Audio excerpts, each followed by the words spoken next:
Alors, on va aller dans le futur de la cybersécurité maintenant avec Cybereason et donc monsieur Joël Mollo qui est avec nous. Bonjour. On y va? Allez, c'est parti. Allez, c'est parti. Donc bonjour à toutes et à tous. C'est bon, vous m'entendez bien? Ça résonne beaucoup, mais c'est normal. Bon, ok. Donc Joël Mollo, donc Cybereason. Cybereason rapidement, donc pour ceux qui connaissent pas, donc société donc de IDR, donc Endpoint Detection and Response et XDR, Extended Detection and Response.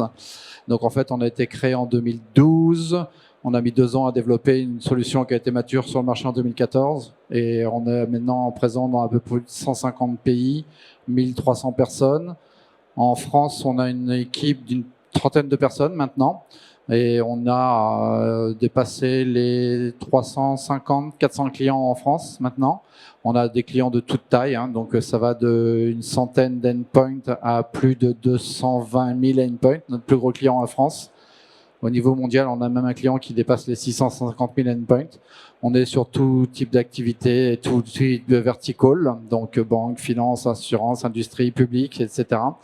Et donc, moi aujourd'hui, le but du jeu, c'est pas de vous faire une présentation technique. Ça, si vous en voulez une, on est juste à côté, B30. Voilà, facile. Donc, vous allez voir mes équipes, il y a tout. Moi, je vais vous faire une restitution d'une étude qu'on mène régulièrement, donc année après année, sur le coût des ransomware, l'impact des ransomware, donc et ce que ça peut effectivement donc avoir donc comme impact sur vos métiers et vos entreprises.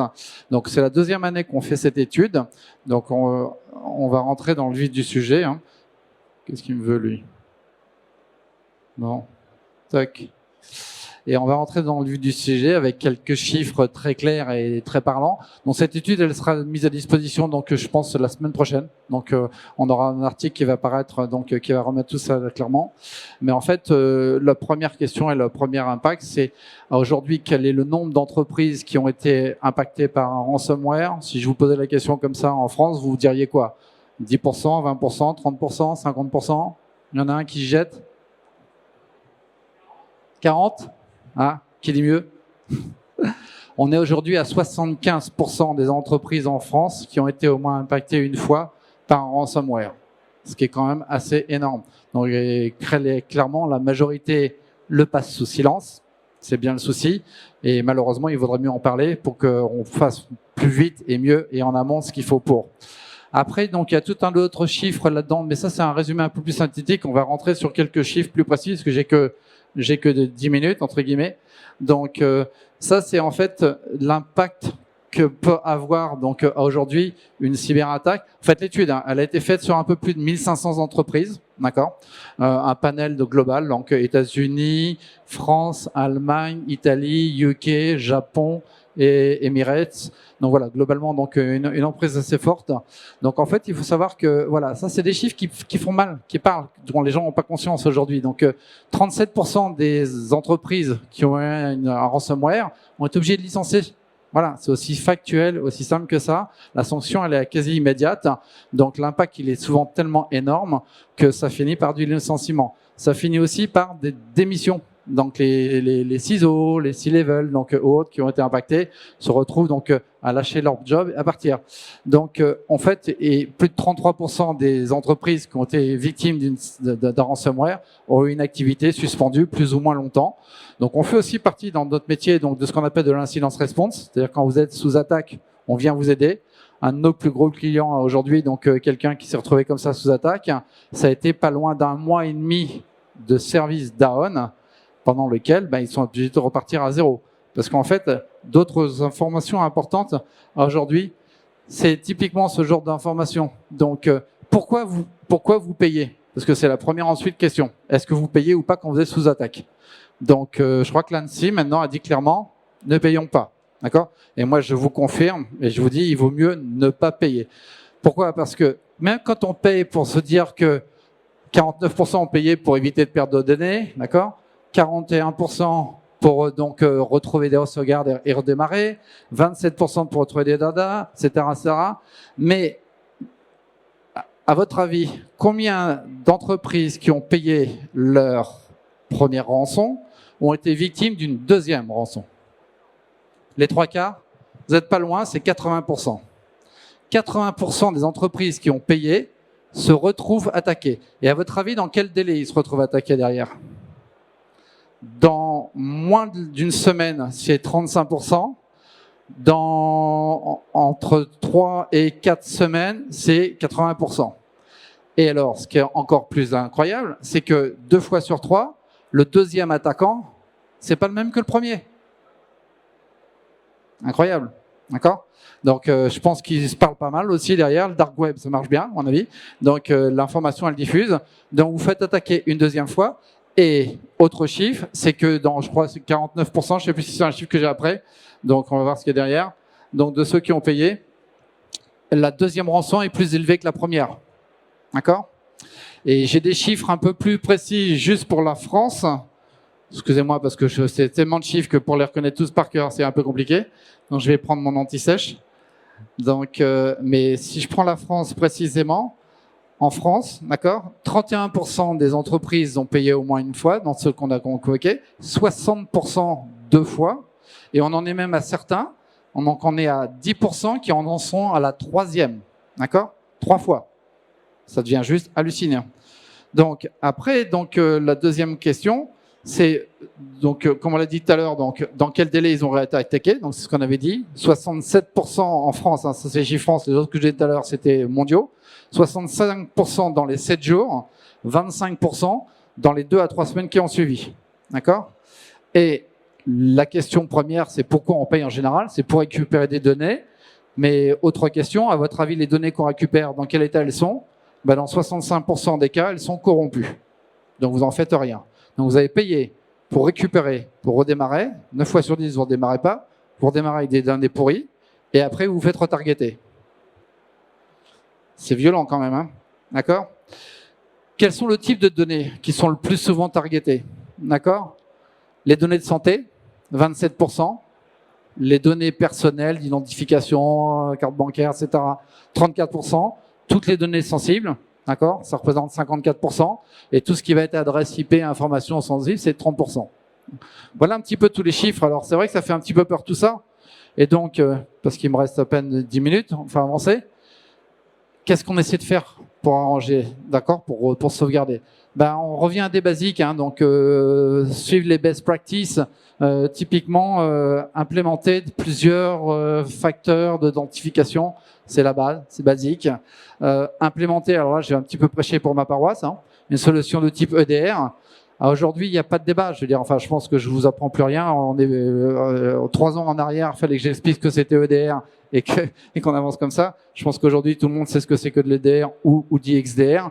Il n'y a pas d'autre option que de faire des outils avancés de technologie de prévention pour combattre ces attaquants. Ils sont de plus en plus sophistiqués. Ils font des attaques qui sont absolument imperceptible par un antivirus traditionnel. C'est des approches, alors je sais pas comment ça marche globalement, en général ça peut rentrer c'est souvent par un phishing, par un email avec une pièce sur laquelle on clique sans faire attention, puis des fois il se passe rien. On a l'impression à cliquer, on se dit oups j'ai fait une erreur et puis il se passe rien. En fait il se passe quelque chose que vous ne voyez pas, ça part en dessous, c'est du mouvement latéral, ça commence à s'installer partout. Le dernier client qu'on a sauvé, enfin entre guillemets, en incident response quand on a pu investiguer et remonter sur ce qui s'était passé, on a constaté que ça faisait 6 mois qu'ils étaient chez lui, 6 mois qu'ils s'étaient installés partout, et ils avaient tout plugué. Les backups, l'Active Directory, enfin tout. Et quand ils ont appuyé sur le bouton pour faire shutdown, du jour au lendemain, c'était 60 000 postes qui étaient par terre. D'accord? Et ça fait archi mal. Si vous ne prévoyez pas et si vous ne mettez pas en place les outils nécessaires pour faire la détection, la prévention et bien entendu la réponse derrière, voilà, je vous fais pas de dessin, donc vous voyez quel est le risque majeur. Donc très clairement, il faut faire ça, faire régulièrement des exercices, d'accord, Blue Team, Red Team, etc. Des fois on se dit ok, on l'a déjà fait il y a 6 mois, pourquoi on le refait? Faites-le régulièrement.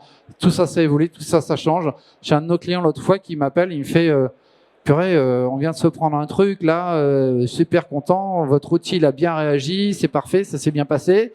Puis quand il a investigué, ils se sont rendu compte que l'attaque elle venait de chez lui parce que c'était les gens de la Blue Team versus Red Team qui faisaient joujou, mais ils avaient bien fait leur job. Ils l'avaient surtout pas prévenu. Donc ils ont fait ça en sous-marin et au moins ça a permis de voir que l'outil fonctionnait, faisait ce qu'il fallait quoi. Donc ça c'est ce genre de choses, c'est du best practice à essayer de renouveler régulièrement. Pensez à faire ce genre de fois. Donc voilà, déployer maintenant, ça c'est clairement. Donc endpoint response. Et puis donc tout ce qui va être isolation de practice et autres. Donc enfin ça je vous apprends rien, c'est votre métier au quotidien. Donc voilà un petit peu. Donc voilà, je voulais vraiment donc mettre ce warning sur le ransomware. On en parle partout, tout le temps, mais je pense que tout le monde n'est pas vraiment conscient de la puissance de ces criminels entre guillemets, de la façon d'attaque. On a multiplié par 2 le nombre d'attaques entre 2020 et 2021. Et là, sur 2022, on se rend compte que ça continue et ça continue encore et encore. Donc, l'autre chose, ils sont de plus en plus rapides et de plus en plus incisifs pour s'introduire chez vous. Avant, il leur fallait effectivement des mois. Alors, ils le font encore sur des mois, mais ils sont capables de prendre la main d'un système d'informatique en complète en quelques heures maintenant, en quelques jours. Et puis, ce qui est hallucinant, c'est que maintenant, vous avez même des kits. Donc, ransom as a service, donc que vous achetez sur le dark web et vous pouvez devenir hacker du jour au lendemain avec le bon toolkit de comment targeter au mieux son voisin, quoi. Donc, c'est juste hallucinant, mais il y a un marché absolument colossal par rapport à ça. Donc, voilà. Nous, on est là pour essayer de vous aider à lutter. Donc, Cyberizon, EDR, XDR. Donc, passez nous voir si vous avez besoin donc de compléments. Et puis, je suis à peu près dans les temps pour ouvrir à quelques questions si vous voulez. Donc, il reste 3 minutes. Donc, à votre disposition et à votre plaisir si vous avez des questions. Allez-y, c'est le moment. Attendez, j'arrive. Va mieux avec le micro. Sur les scénarios de ransomware que vous avez eu, combien avaient une exfiltration de données préalable? Pas juste le chiffrement, mais exfiltré avant chiffrement. Alors, quasiment la majorité, voire l'intégralité, ont d'abord exfiltration, bien sûr, effectivement, chiffrement ensuite, mais dans 100% des cas, ils se font piquer de la donnée avant de se faire tout verrouiller. En fait, quand il y a plusieurs demandes de rançon, d'accord, la première rançon en général, c'est OK, vous payez pour redémarrer, d'accord. Et puis en général, c'est vous avez redémarré, mais tiens, au fait, avant, on vous avait piqué toutes les données. Donc maintenant, si vous voulez pas qu'on divulgue toutes les données qu'on a piquées, vous payez une deuxième fois. Donc, deuxième effet qui se coule. Et le troisième effet qui se coule que j'ai eu par un client qui m'a raconté ça dernièrement, c'est, mais attendez, c'est hallucinant. Enfin, moi, ils ont un service marketing, c'est cybercriminel, qui est juste hallucinant. Donc, ils sont très forts. En plus, ils sont sympas, ils vous appellent au téléphone, ils vous expliquent tout, ils vous disent comment faut faire. Et là, ils appellent le client, ils lui disent, écoutez, en fait, c'était juste pour vous prévenir, hein, mais dans les données qu'on vous a piquées, on sait que vous avez travaillé avec un tel. Donc maintenant, si vous voulez pas qu'on appelle un tel pour lui dire qu'on vous a piqué toutes vos données plus celles, faut payer la troisième fois.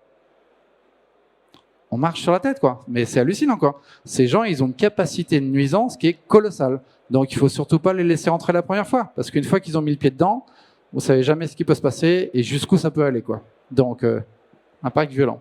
Moi, j'ai une question. Bien sûr. Et si on paye pas la première fois, on leur dit, nous, c'est bon, laissez-nous tranquilles. Ils passent à l'action en général. Si tu payes pas la première fois, ce qu'il faut, c'est faire appel à des prestataires de services et des gens comme nous qui vont, avec de l'incidence response, t'aider à refabriquer et redémarrer. Mais il faut savoir que tu vas repartir from scratch, pratiquement. Donc, la seule bonne approche, c'est d'avoir des sauvegardes qui soient le plus étanches possible pour repartir avec le moins de pertes possible.